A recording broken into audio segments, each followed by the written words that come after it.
Anxiety is mounting over whether or not US politicians will be able to put their considerable differences aside and agree on a deal to raise the debt ceiling. This would allow the government to begin borrowing again, rather than using its checking account at the Federal Reserve to pay for the day-to-day running of the country. And the clock is ticking louder and louder because Treasury Secretary Janet Yellen has said that checking account will run out of money by the 1st of June, which is now a little over a fortnight away. There's no shortage of dire warnings out there about what would happen if this debt ceiling deal isn't agreed in time.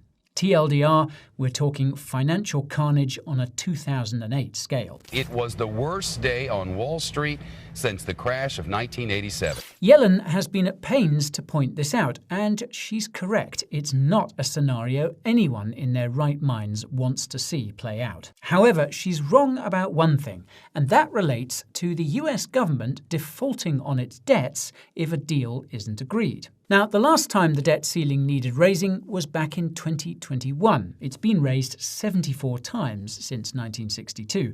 And as the deadline approached, Yellen penned a warning in the pages of the Wall Street Journal, in which she said, quote, "The US has always paid its bills on time, but the overwhelming consensus among economists and Treasury officials of both parties is that failing to raise the debt limit would produce widespread economic catastrophe." Now, she's right on that second bit about economic catastrophe, but that first claim is a little shakier. Yes, US government debt, in the form of Treasury bonds, is generally considered to be the safest kind of debt to hold, but the US has in fact defaulted on its debt obligations in the past. And not just once, but 4 times.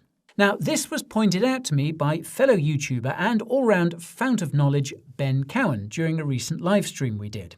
Now, I was intrigued because this line of how the US government has never reneged on its debt obligations has been trotted out a lot recently. So I decided to find out what instances Ben was talking about.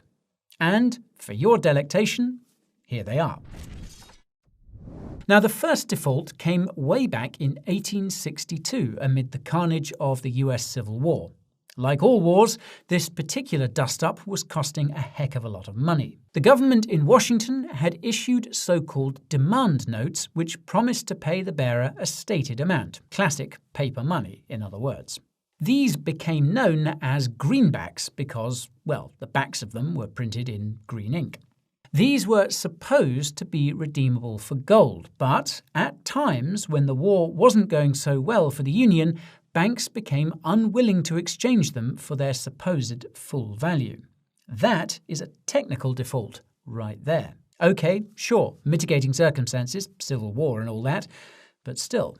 Now, Uncle Sam was as good as his word for the next 70-odd years until 1933 and the brouhaha over gold bonds. Up until that point, if you held US gold bonds, you could redeem them for gold coins whenever you wished. But good old FDR wasn't a fan of US citizens holding gold because it was tying up much-needed liquidity that he wanted to use to stimulate the economy, then in the midst of the Great Depression. So, with Executive Order 6102, he made holding gold illegal, and holders of either the physical stuff or the aforementioned bonds were obliged to turn their stashes over to the Fed in return for paper money, $20.67 an ounce to be exact. As you can imagine, many Americans were none too happy about this, and it ended up in front of the Supreme Court, which eventually ruled in the government's favour. The consensus now is that this was indeed a default, but most probably a very necessary one. Still counts though. Then, a mere 35 years later, in 1968, the government was up to its tricks once again, this time with silver.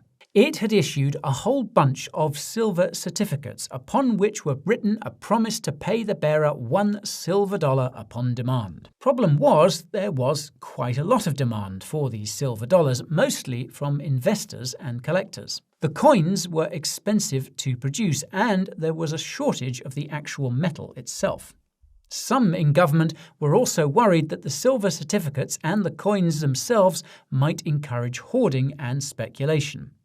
Even before the dawn of the fiat money age, it seems governments still hated the idea of their citizens saving rather than spending. So, the US government simply refused to honour the promise made on these silver certificates. The House of Representatives passed a bill to end the issuance of the certificates in 1963, and the redemption period ended in 1968. Another technical default right there.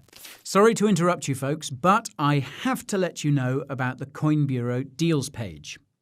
Now, my team and I have been able to pull together some of the best promos and discounts in the whole crypto space.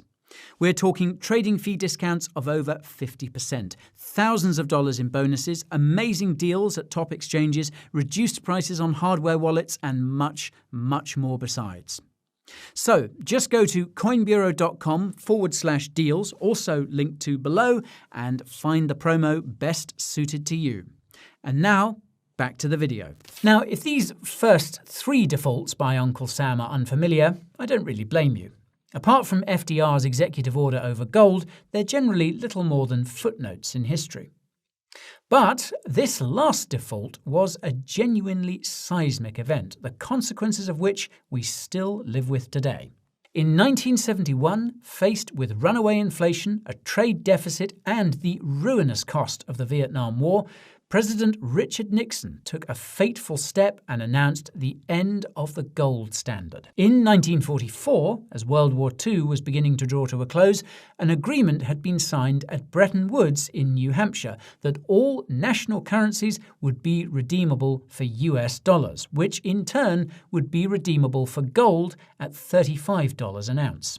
The US had the largest gold reserves in the world, thanks in large part to its efforts in supplying its allies with material to fight the war. Now, Nixon had this to say.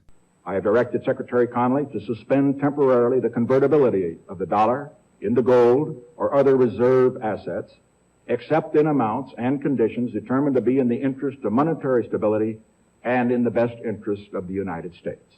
And note the use of the word temporarily. Like a lot of things Nixon said, that wasn't true. This moment, now remembered as the Nixon shock, marked the beginning of the era of fiat money, money not backed by any reserve asset printed at the whim of the government. Once again, the United States had found it expedient not to honour its debt obligations. And well, who wants to stand up to Uncle Sam and tell him he can't do what he likes? I'm going to bomb the shit out of him. It's true. I don't care. Nope, me neither. So, Janet Yellen is mistaken when she says the US government always honours its obligations. However, the likelihood of it defaulting this time around is small, but that doesn't mean we can all relax and breathe easy. As the days without a debt ceiling deal tick by and Yellen's June deadline approaches, markets are going to get more and more jittery. Yes, Congress always votes to raise the debt ceiling eventually and begin adding yet more to the $31 trillion plus of debt that the US has outstanding. Even though the polarization of American politics becomes more pronounced with every passing day, it's unlikely that those warring politicians on Capitol Hill will allow the US, and by extension the world economy, to go into meltdown over something which has become almost routine in the last few decades. But that's not to say this whole episode can't cause immense damage, even with a deal agreed. Back in 2011, an agreement went right to the wire before the government was able to begin issuing bonds again. But stocks still tanked by 17% in the aftermath, while the US's credit rating was downgraded for the first time in history. So, the next fortnight is going to be critical as the edge of the precipice gets ever nearer and the markets begin to get frightened. Will Uncle Sam pull his finger out? Or will he default for a 5th time?